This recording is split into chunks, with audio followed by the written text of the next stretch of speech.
Bé, bona tarda. Els darrers dies s'ha produït un reguitzell de declaracions sobiranistes per a les files de Convergència i Unió. És cert que, bé, tots sabem que Catalunya té un potencial econòmic molt important, però que es veu escanyat per la llosa espanyola. Primer va ser el professor Ruoff que va fer unes manifestacions en aquest sentit, i ara ha estat el conseller Mas-Colell, que el tenim mal aprofitat intentant quadrar uns pressupostos que no quadren, i amb molta raó ha dit que pateix per la fuita de cervells com a conseqüència de l'elevada pressió fiscal. El maltractament financer fiscal que està patint Catalunya fins i tot ha portat l'eurodiputat Ramon Tremosa a parlar d'insubmissió fiscal. El president Mas sap perfectament el que convé a Catalunya. Convenen infraestructures com el corredor ferroviari mediterrani, convé que Catalunya sigui el centre econòmic de la Mediterrània, convé a Catalunya obrir nous mercats perquè les empreses catalanes puguin exportar i, a més, també convé rebaixar aquesta dependència comercial que encara, si és que existeix, patim de l'estat espanyol, o tenim, en aquest cas no patim, perquè és negoci i el negoci el fem amb qui calgui en interès d'ambdues parts. Però aquesta rebaixa de la dependència comercial, bé, el president Mas sap que també hem de treballar en aquest sentit. Bé, ha de desmarçar tots els seus esforços a recuperar o intentar cobrar un fons de competitivitat de 1.450 milions d'euros. Bé, és una quantitat molt important de diners, però també és cert que si la comparem amb l'espoli fiscal, amb els 20.000 milions d'euros que cada any l'estat espanyol ens pren a canvi de res, doncs veritablement estem parlant d'una quantitat que representarien les engrunes d'aquests 20.000 milions d'euros. Per tant, penso que, a més de treballar per cobrar aquesta quantitat del fons de competitivitat, que cal encara definir, segons ha dit el secretari general d'Hisenda, definir la quantia, perquè sembla ser que encara no és clar que siguin 1.450 milions, el que cal és treballar per acabar amb aquest espoli fiscal que estem patint.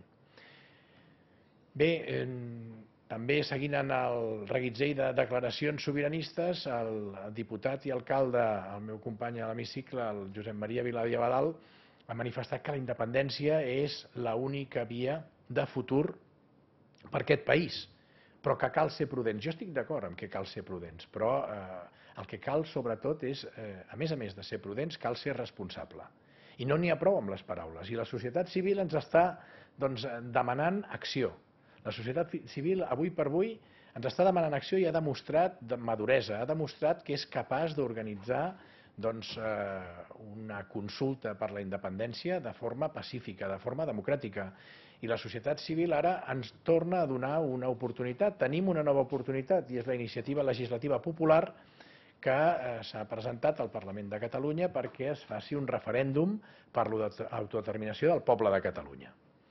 Crec que és una nova oportunitat que tenim, considero que és una proposta molt raonable, a més, s'ofereix fer aquest referèndum en el termini en el decurs d'aquesta legislatura, per tant, ofereix gairebé un termini de 4 anys, i per tant, a més, penso que és absolutament compatible amb aquesta prudència que reclama Convergència i Unió. Els catalans i les catalanes van votar una majoria nacionalista al Parlament de Catalunya a les darreres eleccions. Més de 900.000 catalans i catalanes han votat a favor de la independència en la consulta per la independència. Penso que no ens podem fer els sords i el que cal és escoltar-los, però també actuar. I crec que és el que hem de fer. Respecte a l'actualitat més recent, resto a la vostra disposició per les preguntes que vulgueu fer. Gràcies.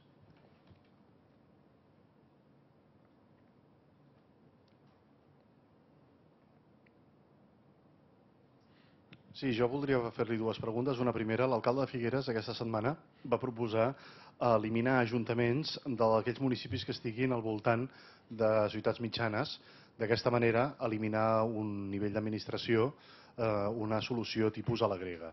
Si vostè estaria d'acord amb una mesura com aquesta. I, en segon terme, també li voldria preguntar què li sembla que la presidenta del Parlament aparegui en un diari disfressada de fada? Bé, aquestes qüestions, si em permetreu, és una situació que s'ha produït i, per tant, és una anècdota, desconec el context i desconec per què ho ha fet, però si ho ha fet és perquè ho ha considerat i crec que mereix tot el respecte a la presidenta del Parlament. I respecte al que és primar d'alguna manera, que és el que d'alguna manera es vol expressar amb la reducció del que és les administracions municipals, jo penso que tot ajuntament ha de tenir, o tot poble ha de tenir el dret a expressar-se democràticament i, per tant, a tenir un govern municipal que l'administri. I a partir del moment en el que té la consideració d'entitat municipal, penso que li correspon un ajuntament i un ajuntament que administri els interessos dels pobles. I, per tant, en aquest sentit, penso que ja ho tenim bé com ho tenim organitzat, que cada poble tingui el seu ajuntament. Si d'alguna manera, voluntàriament, aquests ajuntaments volen fer agrupacions de municipis i lliurement decideixen que hi hagi només una entitat municipal que els coordini, que els reguli, que els governi, això trobo que haurien de ser els mateixos pobles qui prenguessin aquesta decisió amb un exercici democràtic dels seus drets. Jo una pregunta més com a expresident del Barça. Soc polifacètic en aquest aspecte. No, volia saber quines sensacions té de cara a l'eliminatòria de Champions amb el Madrid, vistos els dos partits anteriors. Les sensacions és la de confiança en l'equip. Crec que aquest equip s'ha guanyat el respecte, s'ha guanyat la confiança dels aficionats, dels socis i de tots els que els agrada el futbol. I per tant, aquest equip ja ho ha demostrat i sigui quin sigui el resultat, jo crec que aquest equip en aquesta eliminatòria i en el que faci aquesta temporada mereix un aplaudiment perquè estan treballant molt bé i mereixen tot el reconeixement i totes les felicitacions. Sé que faran tot el que calgui per donar-nos alegries.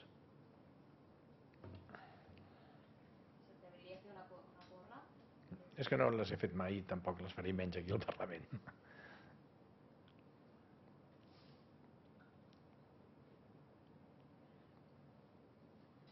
Sabeu que el conseller de Sanitat ens ha citat els portaveus dels grups parlamentaris i a mi demà per explicar-nos els plans de xoc que té previst en matèria sanitària. Hi ha una qüestió que volia comentar, que és la qüestió dels pressupostos, que sembla ser que no es presentaran els pressupostos. El conseller d'Economia ha dit que no presentarà els pressupostos abans de les eleccions municipals. Això es va demorant. La raó és la qüestió del fons de competitivitat, atès que ja ha quedat ben clar pel secretari general d'Hisenda, el senyor Ocaña, que evidentment si no s'arriba a un acord en quant a que aquest fons de competitivitat correspon a la Generalitat cobrar-lo aquest exercici, doncs no podran ser imputats aquests 1.450 milions en els pressupostos, com és normal. Clar, que depengui tant tot d'aquest fons de competitivitat, quan hi ha qüestions més importants, com és l'espoli fiscal, que depengui tot tant d'això i que la reacció del govern sigui que paguin el que deuen, que sigui una reacció d'enuig, que estan enfadats, en alguns casos fins i tot han arribat a indignar-se, veritablement ho veig poc eficient, perquè per fer de cronistes de la realitat ja esteu els periodistes per dir-nos que no ens volen donar o no ens volen pagar els 1.450 milions. I per empipar-se ja estan els nostres conciutadans, que són qui pateixen les conseqüències que la Generalitat no tingui recursos per fer totes les polítiques que calen pel benestar i prosperitat dels catalans i les catalanes. Per tant, la reacció dels polítics no ha de ser la de només enfadar-se, indignar-se i estar en una actitud d'enuig permanent. El polític té l'obligació, i sobretot, i bàsicament els qui tenen les responsabilitats de govern, de liderar, de fer exercicis de responsabilitat, no només de prudència, sinó és més important els exercicis de responsabilitat i per tant el que hem de fer és transformar aquesta realitat que ens està perjudicant tant als catalans i les catalanes, que és aquest maltractament financer, aquest maltractament fiscal i aquesta situació d'espoli permanent que estem patint i que ens impedeix fer les polítiques, repeteixo, que necessiten els catalans i les catalanes per prosperar i per viure bé. Per tant, reclamaria al govern que quan demana ajut dels grups parlamentaris, dels diputats, de tots, a l'ajut estem predisposats a donar-lo, però el que cal és canviar d'estratègia i el que cal és sortir d'aquest enuig permanent i sistemàtic i actuar. Actuar en el sentit de que prendre decisions i fer accions que transformin aquesta realitat que ens està perjudicant econòmicament als ciutadans i ciutadanes de Catalunya.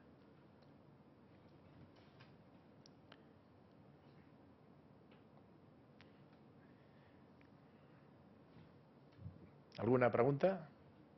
Més? Molt bé, doncs moltes gràcies. Ah, sí? Un moment. El conseller els ha citat al Parlament, la reunió de demà, el de Sanitat, dic, Sí, l'honorable conseller Boi Ruiz ens ha citat demà, que trobo que és una iniciativa lloable i que crec que és d'agrair que el conseller ens vulgui explicar personalment el perquè de les retallades, que podrem, suposo, tenir l'oportunitat de discutir aquestes qüestions i també, home, davant de la situació ja que comença a estar al carrer mobilitzat, doncs que ens expliqui els plans de xoc, perquè al cap i a la fi tots som parlamentaris i bé, si bé és decisió del govern, entenc que els parlamentaris ho hem de saber de primera mà i per això agraeixo al conseller públicament la voluntat d'explicar-nos als parlamentaris els plans de xoc i el perquè de tot plegat.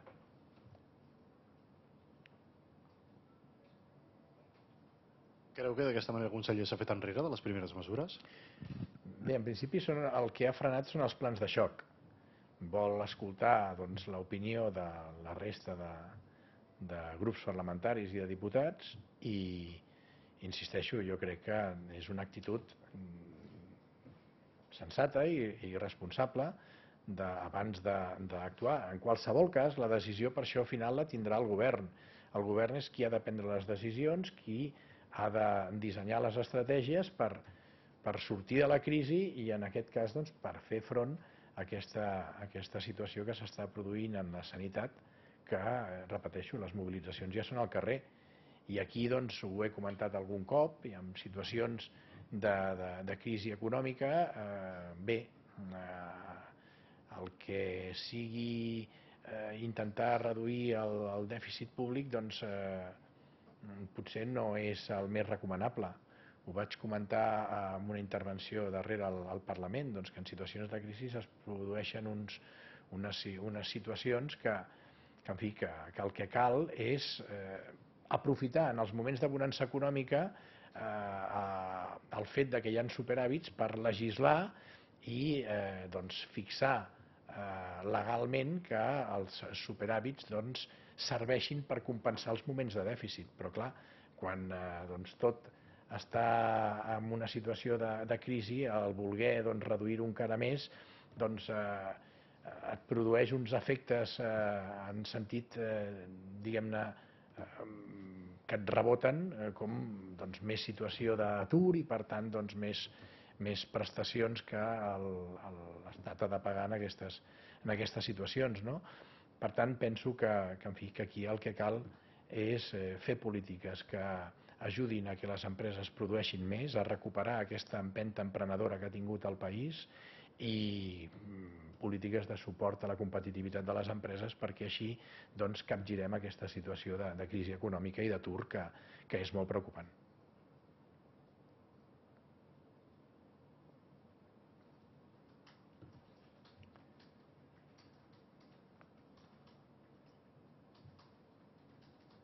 Estem?